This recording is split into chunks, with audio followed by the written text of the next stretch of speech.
Bonjour, ici Myriam Edan et je vais encore vous retrouver à travers notre émission Flash Parole où aujourd'hui je vais parler encore d'un verset biblique que je tire du livre d'Exode, Exode 19 et le verset 5.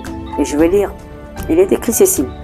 Maintenant, si vous écoutez ma voix et si vous gardez mon alliance, vous m'appartiendrez entre tous les peuples. Car toute la terre est en moi. Je pars au verset 6 où il dit « Vous serez pour moi un royaume de sacrificateurs et une nation sainte. Voilà les paroles que tu diras aux enfants d'Israël. » Voilà, à travers ce verset, en fait là, Dieu était en train de parler à Moïse 3 mois après leur arrivée au niveau du désert. Et il lui fait comprendre que d'aller, en fait, il lui envoie pour aller dire au peuple, aux enfants d'Israël qui sont sortis d'Égypte et qui se retrouvent au désert, il leur dit, vous m'appartiendrez si vous écoutez ma voix et que vous gardez mon alliance.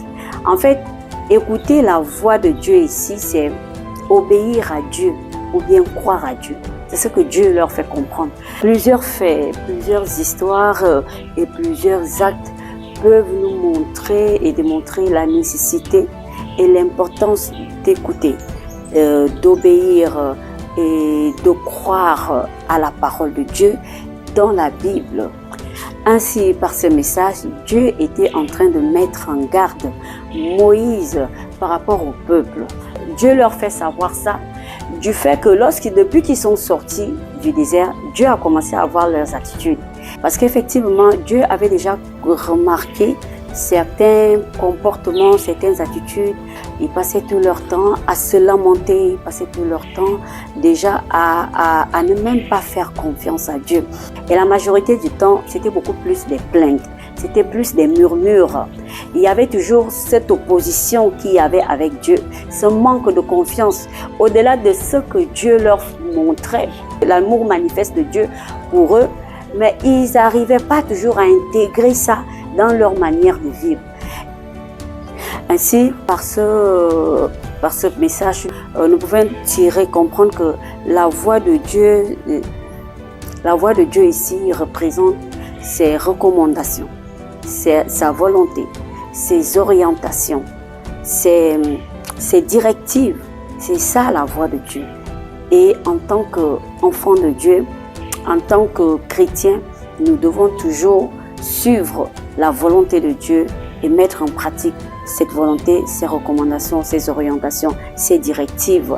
Lorsque Dieu nous parle, nous devons prendre cela comme modèle dans nos vies. Nous devons prendre cela comme modèle dans notre marche avec Dieu. Nous devons prendre cela comme modèle dans tout ce que nous faisons. Dieu nous parle de plusieurs façons. Vous savez, la voix de Dieu ici peut s'entendre de plusieurs façons. Dieu peut nous parler de façon audible, la parole parlée. Et voilà. Et Dieu peut aussi nous parler à travers les Écritures. Et donc, il faut déjà croire que la parole de Dieu, la Bible, est la parole de Dieu. Donc, il faut déjà croire en cela pour pouvoir mettre en pratique cette parole, pour pouvoir mettre en pratique les recommandations de Dieu. Si tu ne crois pas déjà que la Bible, c'est la parole de Dieu, ce serait tellement difficile pour toi de mettre en pratique les recommandations que Dieu te donne, que Dieu nous donne au travers de la Bible. Alors c'est pour ça qu'il est vraiment déjà très important de croire à cela.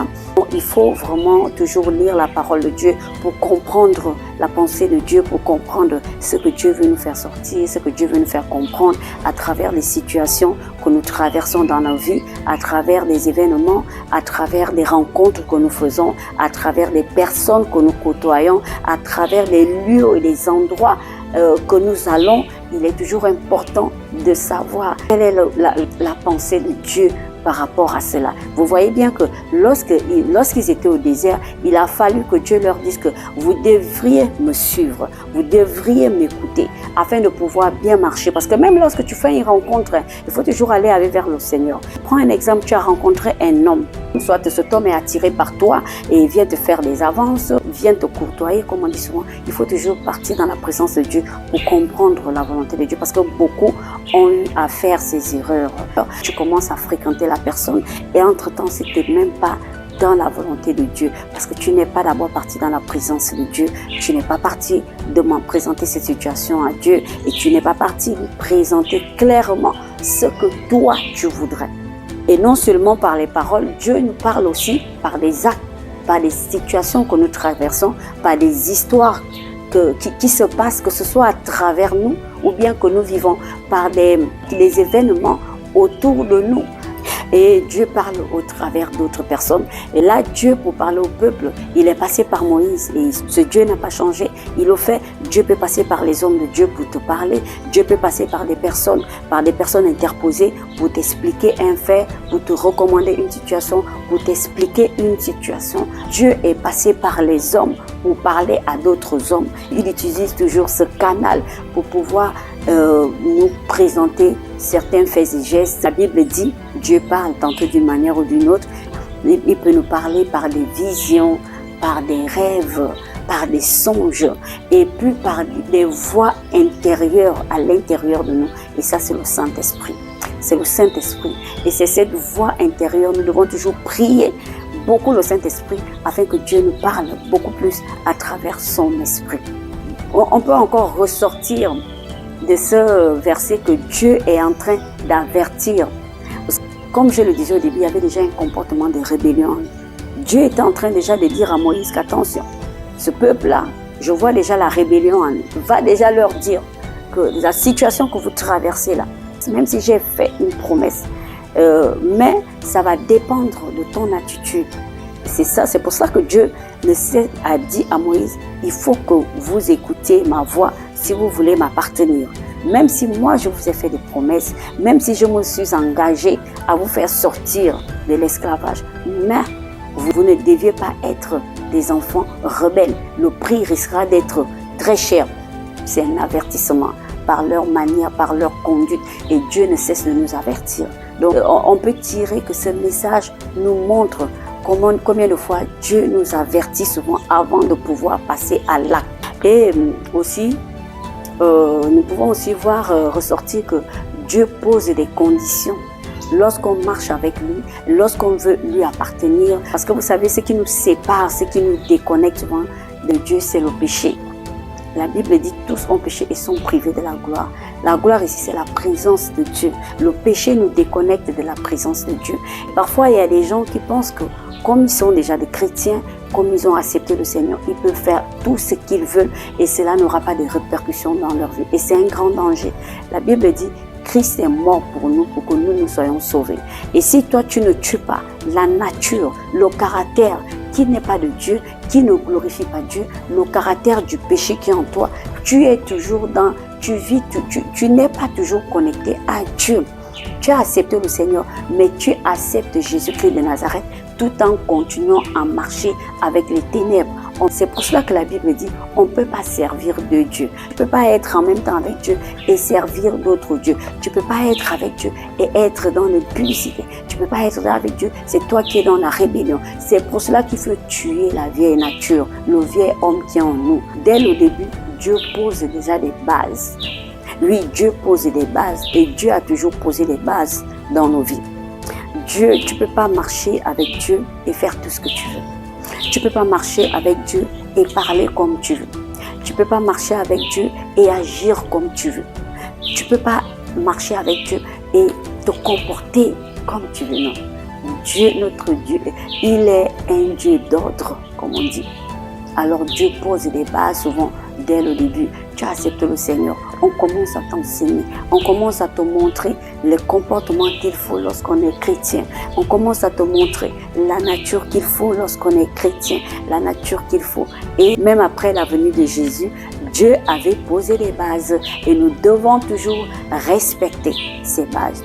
Parce que si on ne respecte pas, c'est ce qui va nous séparer de la nature de Dieu. Et d'ailleurs, lorsqu'on lit ce verset, Dieu dit à la fin, la terre lui appartient.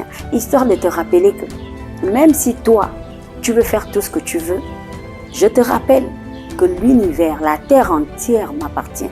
Une façon de démontrer de nous expliquer combien de fois il est puissant, de démontrer sa puissance, de démontrer son pouvoir, de démontrer son autorité, que quoi qu'on puisse faire sur la terre, cette terre-là lui appartient, que tout a été créé par lui. Et c'est une fois de plus, Dieu était en train de montrer aux enfants d'Israël que ne pensez pas que parce que vous êtes déjà sortis de l'Égypte et que vous pouvez faire tout ce que vous voulez.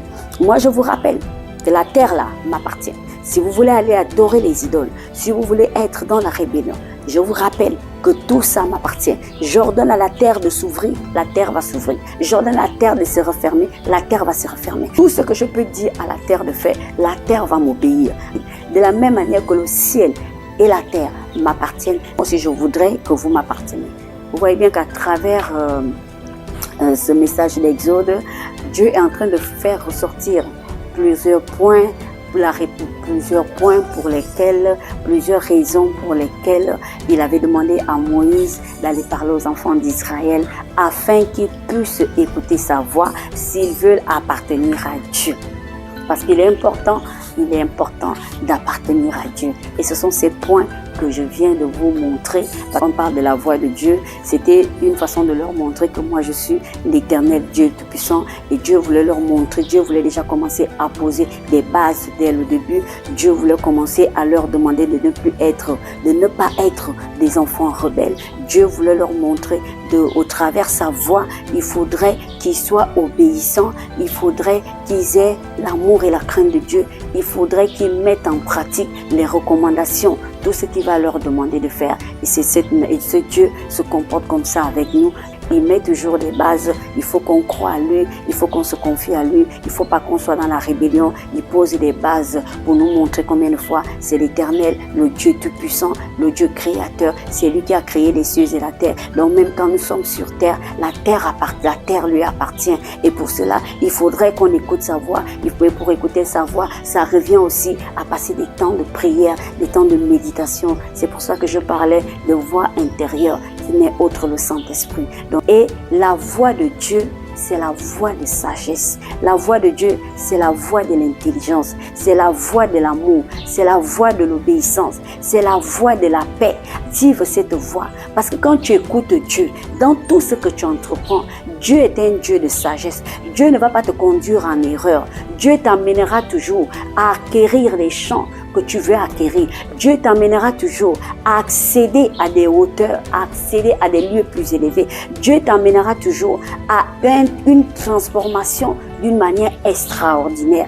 Et d'ailleurs, par la suite, c'est ce qu'il avait dit à Josué, d'ailleurs, que si tu mets en pratique mes instructions, les instructions ici, c'est ma voix, ce que je te dis, mes enseignements, et tu verras que tu vivras plus longtemps et tu vas pouvoir acquérir beaucoup de choses. Tu vas faire des grandes choses dans ma présence. Laisse Dieu te parler et écoute sa voix et mets en pratique sa voix. Négligeons pas certaines choses lorsque Dieu nous parle, et je prie qu'à travers ce message, de la même manière que Dieu s'est révélé à Moïse pour aller parler aux enfants d'Israël, toi, je sais pas, toi qui es tombé sur ce message, mets en pratique ces points que je viens de te montrer par rapport à la voix de Dieu, par rapport à la pensée de Dieu, en ce qui concerne ce verset. Je vous demande de partager ce message, partager cette vidéo afin que le plus grand nombre puisse suivre. Vous êtes sur Flash Parole avec Myriam Lidan. Soyez tous bénis.